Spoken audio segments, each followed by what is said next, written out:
परळी तालुक्यातील नागापूर वान धरण ओव्हरफ्लो, परळीतील 15 गावांचा पाणी प्रश्न मिटला।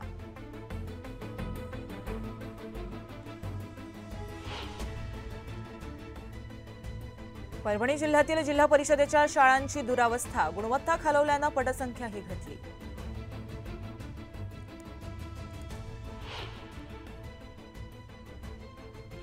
नायगाव जिल्हा परिषद शाळेतील शिक्षकाची बदली, आवडत्या शिक्षकाची बदली झाल्याने विद्यार्थी भाऊक, आम्हाला आमचे शिक्षक परत द्या, विद्यार्थ्यांची मागणी।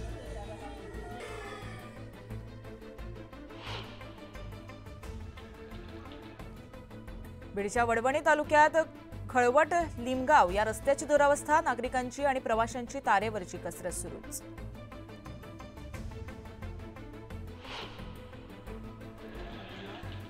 नांदेडमध्ये प्रवास करणाऱ्या महिलेला अर्ध्या तास उतरवलं, वाहन चालकानं महिलेला केली धक्काबुक्की, पोलीस ठाण्यामध्ये गुन्हा दाखल।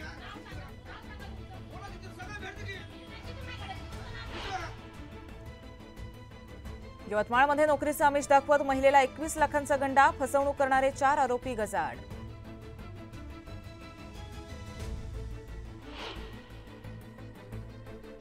आष्टी तालुक्यातील कडा सहकारी साखर कारखान्याच्या सभासद आणि कर्मचाऱ्यांचे आंदोलन, कारखाना बचावचा दिला नारा।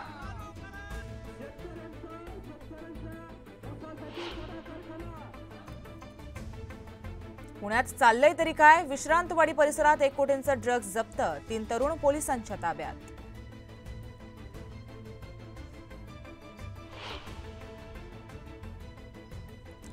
शहापुरात कुत्र्याला घाबरून बिबट्यानं काढला पळ, शिकारीसाठी आलेल्या बिबट्या कुत्र्याला घाबरला।